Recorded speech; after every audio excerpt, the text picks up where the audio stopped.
X elemen O dan eh maaf dulu ya. Oke, oke. Assalamualaikum warahmatullahi wabarakatuh. Kami dari kelompok G yang beranggotakan yang pertama itu Yusni Aulia dengan NIM akhir 29. Setelah itu ada Elsa Anggun itu dengan NIM akhir 31. Setelah itu Maharana Transito dengan NIM akhir 32. Selanjutnya ada Putri Ella dengan NIM akhir 47. Lanjut. Jadi kita hari ini akan bahas collaborative filtering based on choosing a different number neighbors for each user. Jadi sebenarnya ini artinya adalah penyaringan kolaboratif berdasarkan pemilihan jumlah tetangga yang berbeda untuk setiap pengguna. Jadi kita bedah mungkin dari pertama itu adalah collaborative filtering. Jadi metode ini yang digunakan dalam sistem rekomendasi untuk memprediksi preferensi pengguna dengan menganalisis preferensi dari pengguna lain yang memiliki kesamaan. Selanjutnya itu adalah different different number neighbors. Jadi itu adalah menentukan jumlah tetangga yang berbeda. Selanjutnya ada each user ya. Itu pendekatan ini diterapkan secara individual untuk setiap pengguna, menyesuaikan jumlah tetangga berdasarkan kebutuhan atau karakteristik spesifik dari pengguna tersebut. Jadi sebenarnya keseluruhannya ini berarti teknik penyaringan kolaboratif yang menyesuaikan jumlah pengguna lain, membuat rekomendasi, dan jumlah tetangga ini dapat berbeda-beda untuk setiap pengguna berdasarkan faktor-faktor tertentu. Oke, mungkin kita lanjut ke tujuannya ya. Jadi tujuan pertama itu adalah meningkatkan akurasi prediksi. Ini menyesuaikan jumlah tetangga untuk setiap pengguna.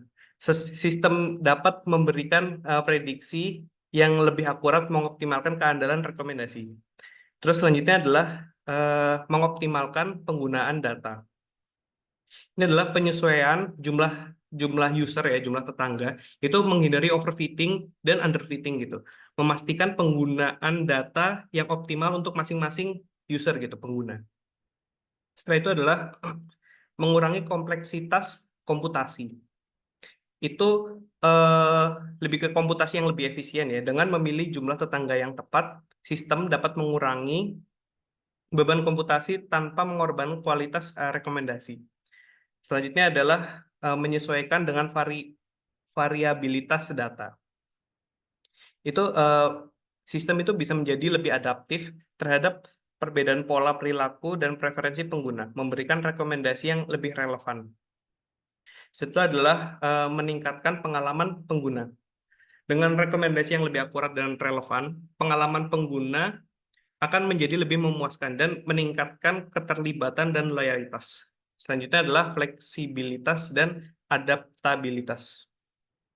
Jadi sistem ini dapat menyesuaikan jumlah tetangga untuk setiap pengguna, tetap, tetapi efektif dan relevan dalam jangka panjang tanpa perlu penyesuaian manual yang lebih sering gitu ya.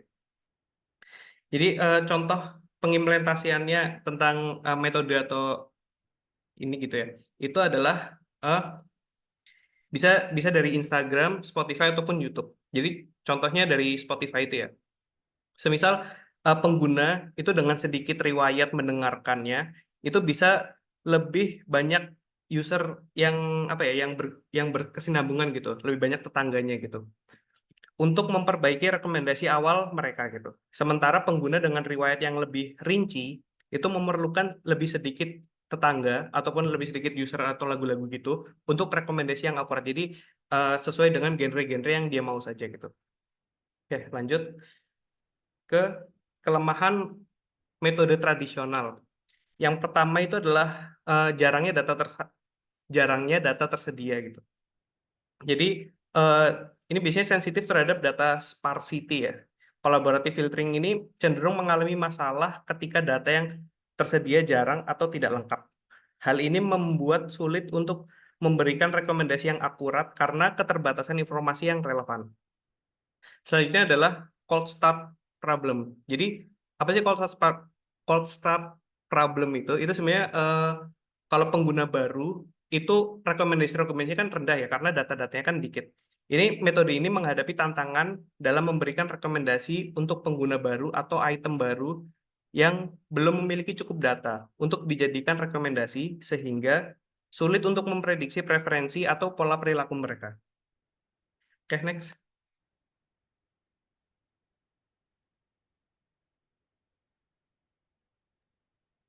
Selanjutnya ada metode penyaringan kolaboratif berbasis memori. Nah, apa sih yang dimaksud dengan metode penyaringan kolaboratif berbasis memori ini? Yaitu teknik yang digunakan untuk memberikan rekomendasi kepada pengguna berdasarkan kesamaan preferensi dengan pengguna lainnya, atau kesamaan antar item yang dinilai. Next.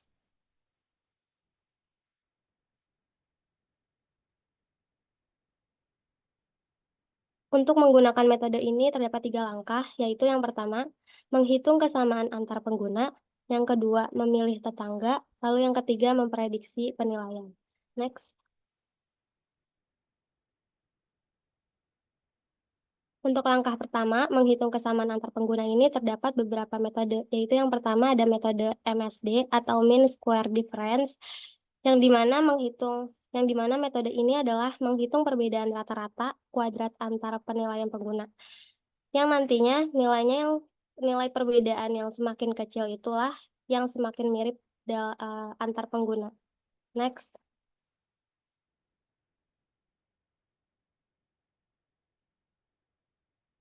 Lalu selanjutnya ada kesamaan kosinus, yaitu mengukur kesamaan sebagai sudut antara dua vektor penilaian, yang dimana nilainya yang lebih tinggi menandakan bahwa pengguna tersebut lebih mirip.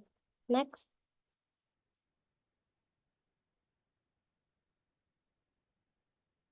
Selanjutnya ada koefisien korelasi Pearson, yaitu menghitung korelasi antar penilaian dua pengguna, yang nantinya nilainya yang lebih tinggi itu akan menunjukkan pengguna memiliki preferensi yang lebih mirip.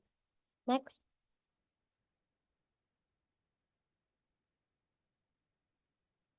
Nah, dari ketiga metode yang sudah saya jelaskan tersebut, terdapat rumusnya dari masing-masing metode.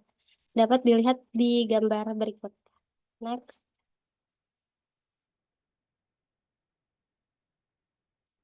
Selanjutnya, yaitu langkah kedua, memilih tetangga. Setelah menghitung kesamaan antar pengguna, dapat memilih sejumlah K pengguna yang paling mirip dengan pengguna target. Pengguna-pengguna ini disebut tetangga. Nah, nilai K ini adalah nilai tetangga terdekat yang nantinya akan diprediksi penilaiannya. Next.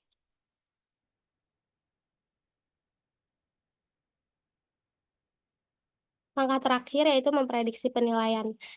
Setelah melakukan serangkaian langkah-langkah 1 dan 2, yang terakhir adalah memprediksi penilaian menggunakan penilaian dari tetangga, yaitu nilai K tadi, yang akan diprediksi eh, nilai K-nya untuk memberikan pengguna terhadap item yang belum dinilai. Nah, rumusnya itu terdapat di gambar berikut.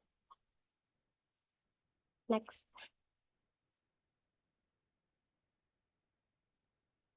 Selanjutnya yaitu adalah memilih jumlah tetangga yang bervariasi untuk setiap pengguna. Di bab ini adalah teknik baru untuk memilih tetangga dan menghitung estimasi yang didasarkan pada memilih sejumlah variabel tetangga, alih-alih selalu memilih K tetangga untuk setiap pengguna. Next. Pada bab ini terdapat 4 definisi, yaitu definisi pertama adalah jika B adalah himpunan U kali U menjadi bilangan real maka akan dapat rumus sebagai berikut yang ada di PPT. Faktor B, X, Y digunakan untuk mempertimbangkan kasus di mana dua pengguna menggunakan skala yang berbeda saat menilai item, meskipun mereka memiliki selera yang mirip. Next. Definisi yang kedua adalah jika B sama dengan himpunan U kali U menjadi bilangan real positif. Berikut untuk rumusnya terdapat di PPT. Yang ketiga, terdapat definisi X. Elemen himpunan U mendefinisikan NX sebagai himpunan pengguna berikut. Nx sama dengan Y elemen U, dx, Y kurang dari alfa. Meskipun parameter alfa dapat didefinisikan secara sembarang dan mungkin tergantung pada sistem rekomendasi yang digunakan, tetapi disarankan menggunakan angka berikut. Untuk alfa sama dengan nilai maksimum dikurangi nilai minimum dikuadratkan per 100. Next. Yang keempat, definisinya sebagai berikut. Selanjutnya terdapat contoh soal, yaitu misalkan kita mempertimbangkan 4 pengguna X, Y, Z, T elemen U dan item I1, I2, I3, I4, I5 elemen I. Misalkan kita mempertimbangkan bahwa V sama dengan 1, 2, 3, 4, 5, hanya pertimbangkan peringkat berikut yang dibuat oleh para pengguna, sesuai dengan gambar di PPT tersebut. Next. Nah, di sini terdapat 5 langkah. Langkah pertama yaitu menghitung alfa. Alfanya diperoleh 0,16. Langkah kedua adalah menghitung nilai X, Y. Di sini Cx, Y-nya sama dengan 3 dan Bx, Y-nya sama dengan 0,26. Dari Bx, Y nilainya adalah lebih besar daripada alfa. Langkah ketiga menghitung X, Z. Di sini Cx, Z sama dengan 3, sedangkan Bx, Z adalah 3,07, yang berarti lebih besar daripada alfa. Langkah 4 yaitu menghitung X, T. Cx, T sama dengan 3, Bx, T sama dengan 0,04, yaitu kurang dari sama dengan alfa. Sebagai hasilnya, hanya ada satu tetangga dari X yaitu T. Artinya, Nx sama dengan T. Langkah kelima yaitu memperkirakan bagaimana pengguna X akan memberi peringkat item I2 dengan rumus sebagai berikut dan didapatkan hasilnya adalah 2,2. Next.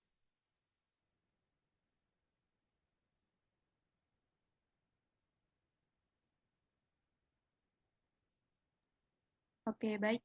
Untuk selanjutnya yaitu peningkatan cakupan. Di sini terdapat 4 definisi. Yang pertama yaitu di mana W adalah U kali I merupakan U, sehingga rumusnya menjadi seperti itu. Lalu yang kedua, di mana X anggota U, maka rumusnya akan menjadi seperti itu. Lalu yang ketiga, di mana alfa lebih dari 0, maka F alfa X sama dengan alfa pangkat 4 dibagi X pangkat 4 ditambah alfa pangkat 4, di mana proporsi untuk alfa lebih dari 0 terdapat 4 proporsi sebagai berikut. Sehingga fungsi FA cocok ketika X dijadikan estimasi. Next.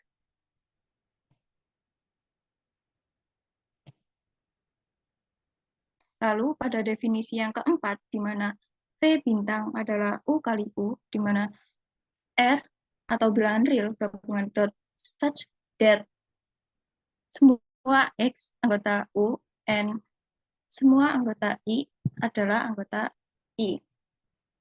Sehingga rumusnya menjadi seperti itu. Next.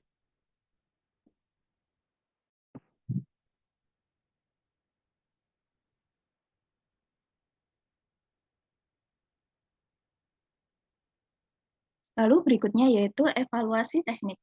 Di sini terdapat soal analisis nilai cakupan dan teknik MAE dalam kaitannya dengan key neighborhood berdasarkan metrik MSD, P atau korelasi dan cost. Di sini menggunakan database Mobilance yang telah menjadi acuan selama bertahun-tahun dalam penelitian yang dilakukan di bidang collaborative filtering. Database berisi 943 pengguna, lalu terdapat juga 1.682 item, lalu dan 100.000 ratings dengan minimal 20 item. Sehingga alfa sama dengan 5 dikurangi 1 dipangkatkan 2 dibagi 100, sehingga jawabannya 0,16. Dengan melakukan perhitungan yang telah dilakukan sebelumnya, didapatkan hasil teknik evaluasi sebagai berikut. Pada teknik 1 dihasilkan nilai MAE sebesar 0,099 dengan coverage 35,99%. Lalu pada teknik 2 didapatkan nilai MAE sebesar 0,504 dengan coverage 100%. Next.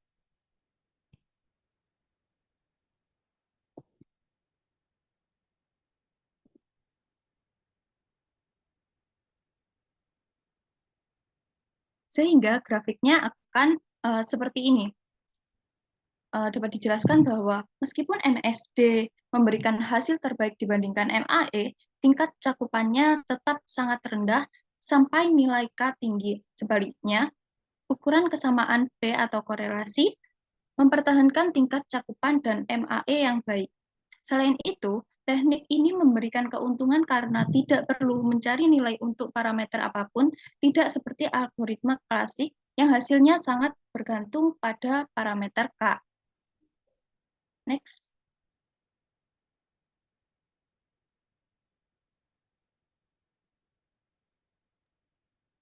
Ya, mungkin jadi kesimpulan pada metode ini itu adalah metode yang kami perkenalkan itu menggunakan jumlah tetangga atau user yang bervariasi untuk setiap pengguna berdasarkan pengukuran ketidakcocokan antar pengguna. Metode ini menunjukkan peningkatan signifikan dalam akurasi prediksi dibandingkan dengan metode tradisional yang menggunakan jumlah tetangga tetap. Terus keuntungannya itu adalah pendekatan ini menawarkan fleksibilitas yang lebih besar dalam memilih tetangga gitu. Meningkatkan personalisasi juga. Setelah itu prediksi yang dihasilkan lebih akurat, membantu pengguna mendapatkan rekomendasi yang lebih relevan. Terus kesimpulan yang terakhir adalah metode ini dapat diterapkan dalam berbagai aplikasi sistem rekomendasi lainnya, serta menjadi landasan untuk penelitian lebih lanjut di bidang ini. Oke, mungkin sekian ya presentasi mata kuliah Social Networking Analysis. Mungkin kalau ada pertanyaan lebih lanjut bisa komen di bawah. Selanjutnya eh,